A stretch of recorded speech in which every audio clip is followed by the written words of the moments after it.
14 जनवरी शाम के बजे है 5 और मैं अपने घर से 350 किलोमीटर दूर दिल्ली में जहां पना सिटी फॉरेस्ट में अपने फ्रंट कैमरे पे फेक स्माइल देके अच्छा दिखने की कोशिश कर रहा हूँ, जो कि उतना बढ़िया काम नहीं कर रहा है। तो छोड़ो भाई, जंगल दिखाता हूँ।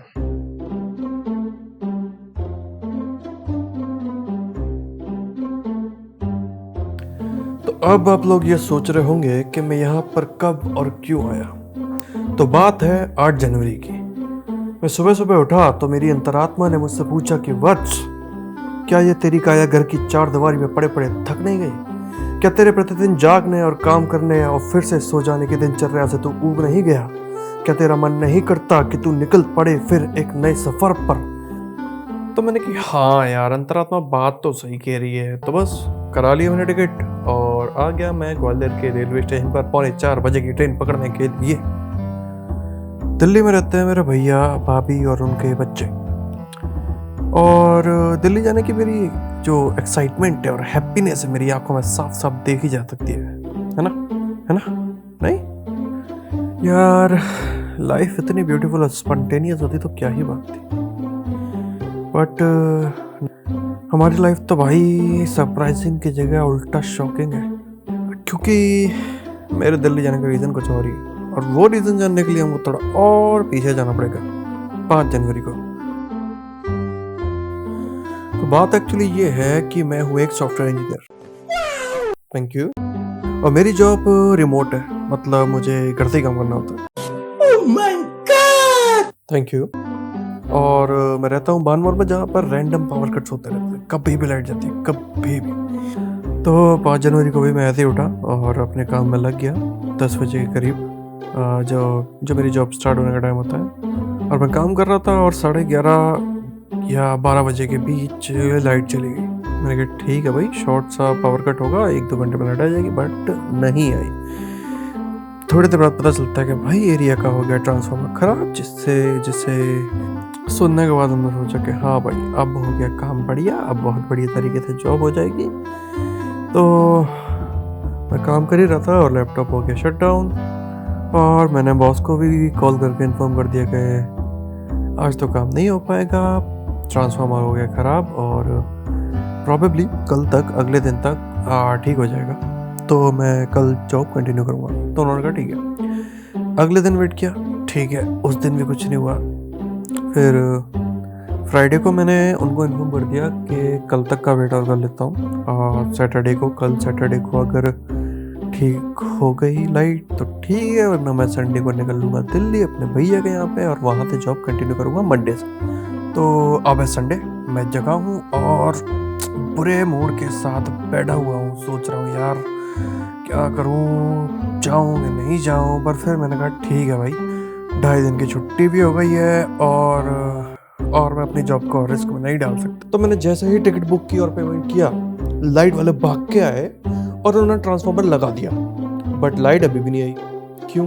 क्योंकि पता चला कि उन्होंने वायर्स का कनेक्शन अभी भी नहीं किया। तो फिर मैं असमंजस में पड़ गया, क्योंकि लाइट आ नहीं रही है लेकिन ट्रांसफार्मर रख दिया गया है, क्या पता लाइट आ जाए। तो मैंने कहा क्यों और रिस्क लेना। मैं बस में बैठा और ग्वालियर स्टेशन पहुंच गया। गाड़ी 45 मिनट लेट थी, थोड़ा वेट किया, बट याद रहे लाइट अभी भी नहीं आई है। फिर जैसे गाड़ी आई, मैं ट्रेन में बैठा और गाड़ी चल दी तब मुझे घर से फोन आता है कि कनेक्शन इन्होंने कर दिया है और घर पे आ गई है लाइट। इसका मतलब समस्या लाइट नहीं थी भाई, समस्या था मैं। कोई चाहता नहीं था कि मैं बानवर में रह के काम करूँ आराम से।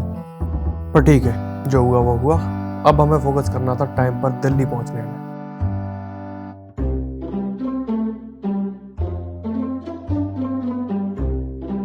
लगा था कि हम टाइम पर पहुंच जाएंगे। 9 बजे हजरत निजामुद्दीन पहुंचना था, लेकिन ट्रेन बीच में बार बार जगह जगह पर रोक रही थी। और सनसेट के टाइम बाहर का नज़ारा जितना खूबसूरत दिख रहा था, सनसेट के बाद उतना ही भयानक लगने लगा था।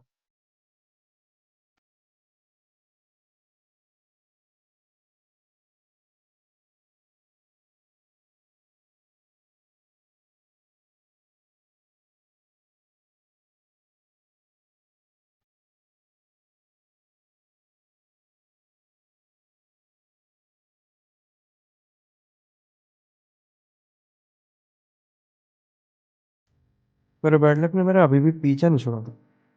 9 बजे हमको हजरत निजामुद्दीन होना था, लेकिन हम मथुरा में ठहरे थे। ट्रेन 2 घंटे लेट हो गई थी।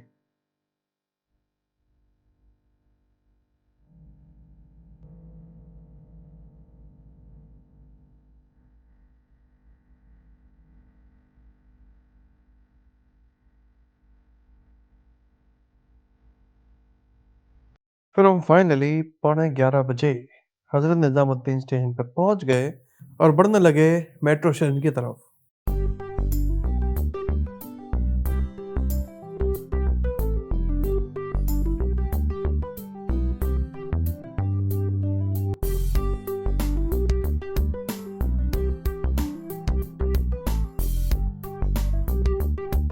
और यहाँ पे एक बंदा प्लेटफॉर्म पे बाइक चला के ले जा रहा था, जो कि मैं सोचा कि रिकॉर्ड कर लेते हैं, बट ये भाई साहब बीच में आ गए। तो अब हम आ गए हैं रेलवे स्टेशन के बाहर और बढ़ रहे हैं मेट्रो स्टेशन की तरफ। ये मैं अभी अभी मेट्रो स्टेशन के अंदर आया हूँ और प्लेटफॉर्म पे जाने से पहले सारे पैसेंजर्स को मेटल डिटेक्टर से चेक किया जाता है कि किसी के पास कोई वेपन तो नहीं है। पर इन्हें क्या पता कि तुम्हारा भाई तो पे That was so stupid. Metro आएगी 4 मिनट में और उसमें 6 डिब्बे होने वाले हैं। मेरी बाप मेरे चश्मे पे भी जम रही है।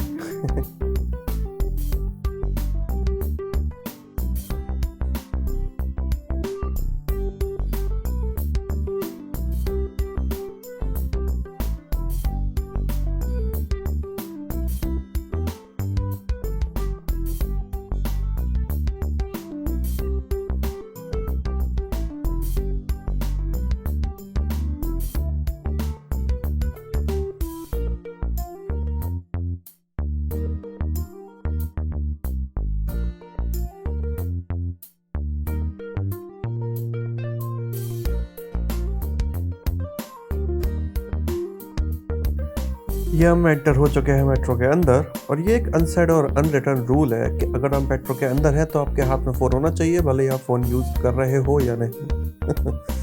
और थोड़ी देर बाद हमें सीट भी मिल गई। कुछ देर बाद पहुंचे हम घर और मिले प्यारे प्यारे बच्चों से। मैं 8 साल का हूँ।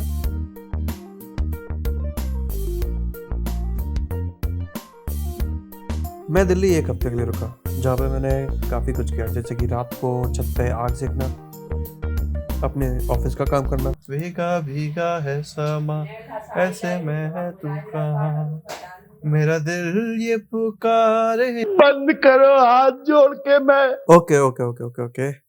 और क्योंकि अर्शद के बोर्ड के एग्जाम है तो उसको पढ़ाई पे फोकस करने का भी बोला।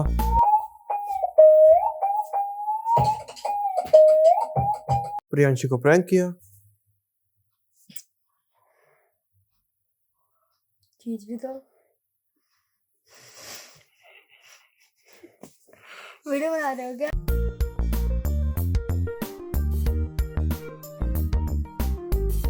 और क्योंकि बच्चों को सुबह के 10-12 बजे तक सोने की आदत भी हो गई थी तो उनको भी बड़े प्यार से मैंने जगाया।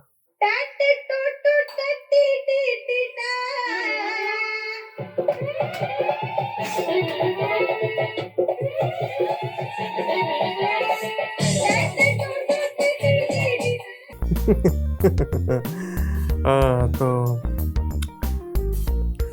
मैं जहाँ पना सिटी फॉरेस्ट भी आया, मैं दिल्ली 1 हफ्ते रुका और फिर संडे की ट्रेन से घर पर जाने का प्लान बना लिया। ट्रेन का टाइम था कि 11:30 बजे मैं ट्रेन पर चढ़ूँगा और ग्वालियर को पहुँचेगी 5-6 बजे। मेरा बैड लक इतना बढ़िया साथ दे रहा था मेरा कि ट्रेन 7 घंटे लेट हो गई। जिस टाइम पे मुझे ग्वालियर होना चाहिए था उस टाइम पे तो मैं ट्रेन में चढ़ा था। ट्रेन में बैठते ही मैंने मम्मी को फ़ोन कर दिया कि मैं ट्रेन में बैठ चुका हूँ। टिकट मैंने इस हिसाब से कराई थी कि दिन ही दिन में हम नॉर्मल टेम्परेचर में ग्वालियर पहुंच जाएंगे, लेकिन ट्रेन लेट हो गई और जिस टाइम पे मैं चढ़ा बहुत ठंड हो गई थी, तो ट्रेन में ठंडी भी लग रही थी और मुझे अब वीडियो बनाने की भी हिम्मत नहीं थी। मुझे सिर्फ इसकी पड़ी थी कि मुझे घर पर पहुंचना है। ग्वालियर स्टेशन से भी पहले बानमोर पड़ता है, लेकिन बानमोर एक छोटा स्टेशन है इसलिए ट्रेन सीधे ग्वालियर रुकती है। इसका मतलब मुझे रात के 12-1 बजे ग्वालियर से ओला करके बानमोर मेरे घर आना था, लेकिन शायद मेरे बैड लक को शर्म आ गई और ट्रेन बानमोर में रुक गई। तो मैं फट से वहाँ से उतर गया। रात के 12 बजे मैं बानमोर रेलवे स्टेशन से 15-20 मिनट पैदल चल के अपने घर पहुँचा। घर पर पहुँच के देखा कि मोहल्ले में केवल हमारी लाइट नहीं आ रही है, क्योंकि वो कम में चल चुकी है। और मम्मी से मैंने पूछा ये कब हुआ, तो उन्होंने बताया कि तब जब तूने फ़ोन करके बोला था कि मैं घर पे आने के लिए ट्रेन में बैठ गया। हेलो मित्रों, आई नो वीडियो काफ़ी लेट हो गया, लेकिन मुझे वीडियो एडिट करने का उतना ज़्यादा एक्सपीरियंस नहीं है और जितना भी मैंने वीडियो एडिट किया है वो मैंने सीख कर ही किया है, तो इसलिए थोड़ा ज़्यादा टाइम लग गया। और आपने शायद नोटिस किया ही होगा कि इस वीडियो में मैंने थोड़ा ज़्यादा ही एफर्ट पुट किया है। तो अगर आप लोगों को वीडियो पसंद आया तो प्लीज़ लाइक करें, शेयर करें, सब्सक्राइब करें। आगे आपको पता ही है क्या-क्या करना होता है। यूट्यूब चलाते रहते हो आप लोग। Thank you.